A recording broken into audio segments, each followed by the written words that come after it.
Bạn đang nghe tiểu thuyết Quả Lệnh, tác giả Bạch Kỳ Dân. Hãy bấm đăng ký kênh để nhận được thông báo khi có chương mới nhất.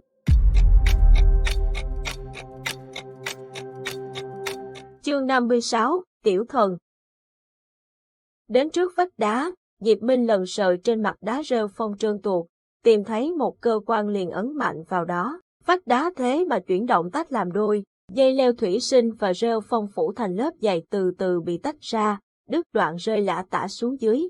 Khi đủ cho hai người đi vào, phiến đá mới dừng lại. Diệp Minh ra hiệu cho mọi người theo sau, tiến vào bên trong. Bên trong cửa hang tối om, trên tay Diệp Minh liền bùng lên một cột lửa soi rõ hang động. Không như tưởng tượng của mọi người rằng phía sau ắt hẳn là một kho báu rộng lớn lấp lánh ánh vàng, mà bên trong chỉ có một khoảng đất rộng bán kính chừng 20 mét. Hải Tâm thất vọng nói, hóa ra không phải là kho báu hoặc một con thuyền Noah à. Diệp Minh nhìn Hải Tâm, nói, cậu muốn kho báu, vậy thì đào đi, chính là chỗ này. Anh chỉ vào điểm trên mặt đất. Hải Tâm phẫn nộ hô lên, sao lại là tôi, đào đi cho bớt nói nhảm. Không đợi Hải Tâm chống lệnh thần minh nghìn tuổi, Triệu Thanh đã mau chóng lấy tay gạt đất, dùng dao găm đào xuống. Victor, Mã Linh cũng đều tới hỗ trợ, đào khoảng 20 cm, một nắp trụ kim loại hình tròn lộ ra, phía trên là một kiểu khóa hình tròn in số hiệu hoa văn cổ. Triệu Thanh nhìn Diệp Minh hỏi, mở thế nào? Nhạc Ly xen vào, đây là kiểu khóa CF, mở như chơi Rubik, xoay 3 trái, 2 phải, xoay. Diệp Minh ra hiệu cho mọi người tránh xa ra, rồi giơ tay úp xuống, làm động tác nâng lên. Nắp hình tròn bằng kim loại thế mà dày tới nửa mét bị nội lực của Diệp Minh bứt khỏi mặt đất, nâng lên không trung rồi rơi rầm một cái xuống bên cạnh, để lộ ra một đường hầm có bán kính chừng 1,5 mét. Nhạc Ly im bặt, nhảy lùi lại, nói, à thôi, khỏi cần quy trình mở khóa đi. Trong đầu cậu chợt nghĩ, nếu có ai đó phát hiện ra cái nắp hầm này chắc hẳn sẽ ngồi mà tính toán mấy năm để xem vặn Rubik thế nào. Cuối cùng là mãi mãi không biết, chỉ cần lật nó lên theo kiểu của vị giáo sư nhà cậu. Diệp Minh sau khi mở nắp liền nhấn lên một cơ quan trên vách động. Cánh cửa đá từ từ khép lại, nuốt chửng ánh sáng bên ngoài, khiến cả bọn như bị nhốt trong một hầm mộ. Chỉ có một lối đi duy nhất là xuống dưới. Bên ngoài, tiếng thác nước ầm ầm dội xuống như thể đang chôn bọn họ ở sâu trong hầm mộ này. Hải Tâm vốn quen mổ xác lại nghĩ ngay đến một tế đàn cổ xưa, khẽ rùng mình một cái. Phía dưới là một cầu thang xoắn ốc bằng kim loại được bắt vào vách đá. Diệp Minh thắp trên tay một ngọn lửa, bảo mọi người lần lượt đi xuống dưới trước. Anh dìu Tống Nguy đi sau cùng rồi đóng nắp hầm lại. Càng đi xuống dưới, không gian càng được mở rộng ra, xung quanh đều là vách đá. Thạch động tụ đầy những nhũ đá rũ từ trên cao xuống. Trong ánh sáng hắt ra từ ngọn lửa trên tay Diệp Minh, khung cảnh dưới lòng đất không khác gì một lâu đài cổ xưa, đẹp đến rợn người và cũng đầy bí ẩn. Đi chừng hơn 2 km xuống sâu hơn nữa, lại gặp một nắp hầm kim loại hình trụ gắn trên vách đá. Diệp Minh dùng nội lực giật nó ra khỏi vách đá, kéo theo một đợt bụi đá mịt mù. Tới rồi, anh nói rồi tiến tới lỗ hình trụ, đặt Tống Nguy xuống đất rồi thả người rơi vào bên trong. Anh gọi Tống Nguy, em tới đi. Tống Nguy được Triệu Thanh đỡ lên, liền chui qua lỗ trụ, rơi thẳng vào vòng tay Diệp Minh, lại bị anh hôn một cái. Đúng lúc Mã Linh thò mặt vào, cơn chó lập tức vả thẳng mặt, gào thét, bọn ghê khốn kiếp.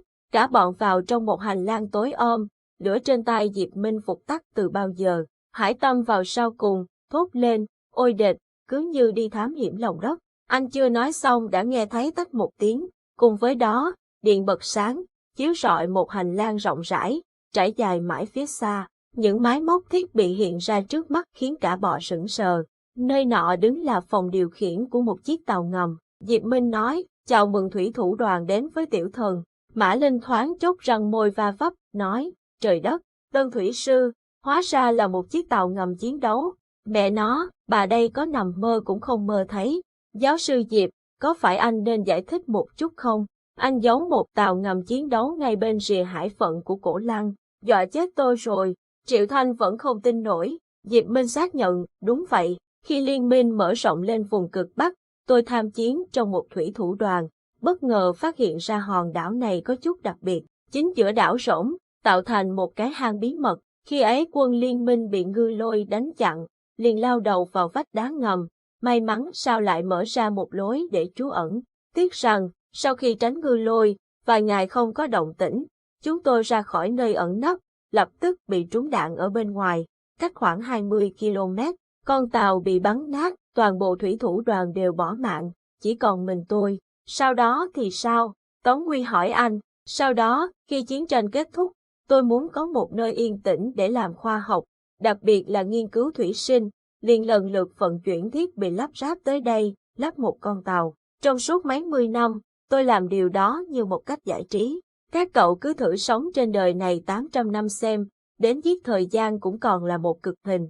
Tống Huy nghe anh nói đến đây, bất chợt nhìn vào mắt anh, trong lòng nổi sóng. Anh vì tiểu thần mà khổ sở như vậy, có biết em ghen lắm rồi không? Hải Tâm lại hỏi, bao nhiêu năm nay, tại sao tiểu thần không bị phát hiện? Chẳng phải khách du lịch thỉnh thoảng vẫn đến để khám phá. Radar, mình ra sóng âm, ngư lôi của Cổ Lăng phía trong và khu trục của hải cảnh liên minh phía ngoài, chẳng lẽ không phát hiện? Trên hòn đảo này tôi đã gắn một số thiết bị gây nhiễu âm sinh học. Các cậu mới ở trên mặt đất vài tiếng đồng hồ sẽ không bị ảnh hưởng, nhưng hầu hết những người đến đây trong chừng 8 tiếng trở lên sẽ bị choáng váng, buồn nôn, không thể chịu được mà phải rời đi. Lâu dần, hòn đảo này bị đồn thổi là nơi có âm khí, không nên đến. Còn việc thoát khỏi tầng sóng của các thiết bị lồng biển, thật ra rất đơn giản, Nhạc Ly cũng có thể làm được. Diệp Minh nói. Nhạc Ly nghe thấy thế liền phỏng mũi, gật lia lịa. Phải, rất đơn giản, tôi làm được. Thôi, chuyện gì nói sao, tôi đưa mọi người tới khoang của mình, tắm rửa, nghỉ ngơi, tối chúng ta sẽ họp đội. Diệp Minh nói. Mã Linh liền hỏi, chúng ta sẽ ăn cá mập sao? Giáo sư, vào đi rồi sẽ biết. Diệp Minh ngoắt tai. Tàu ngầm thế mà có cả một khu vườn thủy sinh, bể nuôi hải sản, cùng với đó là các loại hạt năng lượng chế biến sẵn dạng viên hoặc lương khô, chất đầy một kho. Hệ thống thủy điện, hệ thống lọc nước ngọt cũng rất khoa học, có đủ nước để sử dụng và còn nuôi được mấy loại cá nước ngọt. Thuyền không quá lớn, chỉ có 5 buồng rộng, vì thế phải chia ra 2 người một buồng. Diệp Minh ở chung với Tống Huy, Hải Tâm ở chung với Nhạc Ly, Mã Linh một mình một buồng. Triệu Thanh không muốn ở chung với Victor nên cũng chiếm riêng một buồng. Bữa tối, Triệu Thanh vì cái bụng sôi ùng ục của mình, chưa kịp tắm rửa đã đi làm bếp, lẩu cá hồi ăn với cháo ngũ cốc, quả thật không tồi. Ăn tối xong, tất cả tập hợp lên phòng chủ Huy họp bàn. Nhạc Ly chuẩn bị sẵn một hải đồ 4 chiều chiếu lên không gian. Cậu đi vào giữa vùng hải đồ, chỉ vào các điểm được đánh dấu màu đỏ với đủ hình thù chi chít trên hải đồ, nói. Trong lúc mọi người ăn tối, em đã tranh thủ quét các thiết bị an ninh dưới đáy biển và trên mặt nước, các khu trục. Đây là bãi mìn của Cổ Lăng, còn phía bên kia là khu trục và tàu an ninh của hải cảnh liên minh. Nhạc Ly ra dán một kỹ thuật viên IQ cao, đuôi sắp vểnh thẳng lên mặt nước trước ánh mắt kinh ngạc của mọi người. Hải Tâm vừa nghe xong ngay lập tức trợn ngược mắt hỏi, mẹ, dày đặc như thế này thì đi kiểu gì? Giáo sư Diệp, sao anh lại giấu tàu ngầm ở cái nơi mà chỉ thở một phát là mất mạng như thế này? Theo tôi chúng ta cứ bỏ cái tàu này, lên mặt đất cướp lấy máy bay quân sự, thả bom xuống đại bản doanh của chủ thần là được. Diệp Minh không thèm đếm xỉa đến kẻ mồm nhanh hơn não này, quay sang giải thích kỹ lưỡng hơn. Chúng ta nằm ở bên rìa hải phận Cổ Lăng, vùng nguy hiểm nhất nhưng cũng an toàn nhất. Muốn tới hải vực phải vượt qua an ninh của Cổ Lăng. Hiện tại Cổ Lăng vẫn dùng mìn Hammerhead, công nghệ cũ từ những năm cuối của thời kỳ quốc tế. Mìn Hammerhead vẫn dùng cảm biến sonar.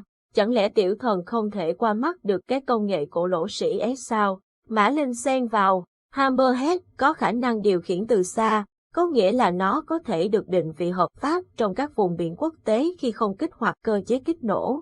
Mô-đun cảm biến của Hammerhead sẽ lặng lẽ lắng nghe âm thanh của tàu ngầm đối phương đang đến gần, phân tích tiếng động nghi ngờ và so sánh với các tín hiệu đã biết của các loại tàu ngầm đối phương.